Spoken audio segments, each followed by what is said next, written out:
Vous imaginez peut-être les bains romains comme un lieu de marbre poli, de vapeurs parfumées et de conversations apaisées.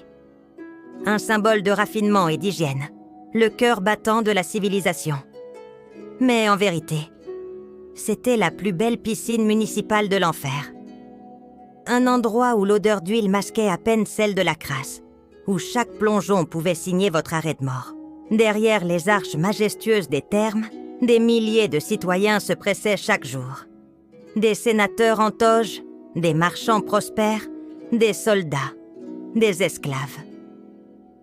Tous espéraient la même chose, purifier leur corps et leur esprit dans ces eaux sacrées. Mais une fois le seuil franchi, leur santé ne leur appartenait plus. Ils ne se doutaient pas de ce qui flottait à leur côté. Jamais ils ne connaîtraient la vérité sur cette eau. Les thermes n'avaient pas de système de filtration moderne. Seulement des promesses de propreté. Imaginez ces bassins immenses, sous des plafonds voûtés, où résonnaient les éclats de rire et les discussions animées. Des centaines de corps, tous enduits d'huile, se prélassant dans une eau tiède, attendant de se sentir propre.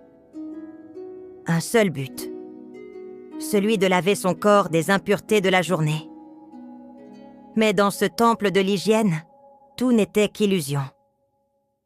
Car sous la surface de l'eau trouble, il n'y avait pas de pureté. Seulement la peur invisible des maladies. La peur de repartir plus malade qu'en arrivant. Chaque jour, des centaines de personnes plongeaient dans cette même eau. Une seule et même eau. Et pour leur santé, le hasard, l'ignorance et parfois l'infection. Les Romains, avant d'entrer dans l'eau, avaient un rituel bien à eux. Ils ne se douchaient pas. Non, ils s'enduisaient d'huile, souvent rance, puis raclaient leur peau avec un instrument en métal. Le strigile. Cette opération arrachait tout. La sueur, la poussière, les peaux mortes et les poils. Et ce cocktail peu ragoûtant finissait directement dans l'eau des bassins. Un bouillon de culture avant même que le premier baigneur n'ait fait trempette. Pas de savon, pas de gel douche. Rien. L'huile parfumée ne faisait que masquer les odeurs. Elle ne nettoyait rien.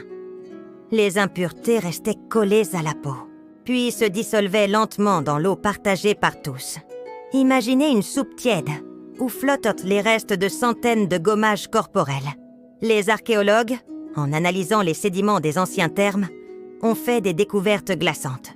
Dans les canalisations, ils ont retrouvé des œufs de parasites intestinaux, des ascaries, des trichocéphales, des organismes qui se développent dans les excréments humains. L'historien Sénèque lui-même se plaignait du bruit insupportable des thermes, mais aussi de l'eau trouble et puante. Ces lieux, loin d'être des sanctuaires de propreté, étaient des incubateurs géants. L'empereur Caligula lui-même aurait contracté une grave infection lors d'un de ses passages aux thermes. Ironie suprême, le lieu censé le guérir a failli le tuer. Et le pire n'était pas seulement dans l'eau, il était juste à côté. Les latrines, les toilettes publiques romaines, étaient souvent intégrées au complexe des thermes. Des dizaines de personnes, assises côte à côte, sans aucune intimité. Le système de canalisation qui évacuait les déchets était parfois directement connecté à celui qui alimentait les bains. Une simple erreur de plomberie, une fuite, et le contenu des toilettes se déversait discrètement dans les piscines. Vous pensiez nager dans de l'eau de source? Vous nagiez dans l'ancêtre de la fosse septique. Dans ce paradis de la détente, d'autres pratiques ajoutaient au désastre sanitaire. On y trouvait des barbiers, des épilateurs et même des pédicures. Les gens se coupaient les ongles, se faisaient arracher les poils, parfois directement dans l'eau ou sur les rebords du bassin. Chaque rognure d'ongle, chaque poil, chaque petite coupure était une porte d'entrée pour les bactéries et les champignons. Partager un bain, c'était aussi partager ses mycoses. Un véritable buffet à volonté pour les microbes. Mais il y avait encore plus intime. Les thermes étaient aussi des lieux de rencontre, et la prostitution y était monnaie courante. Dans ces eaux chaudes et stagnantes, les maladies sexuellement transmissibles trouvaient un terrain de jeu idéal. L'eau ne protégeait de rien, au contraire. Elle mélangeait tout. Chaque baigneur était exposé non seulement à ses propres germes, mais à ceux de centaines d'inconnus. Un cocktail microbien explosif, bien loin de l'image d'Épinal. Pourtant, les riches patriciens, dans leurs bassins privés ou dans les sections les plus luxueuses, étaient persuadés de purifier leur âme et leur corps.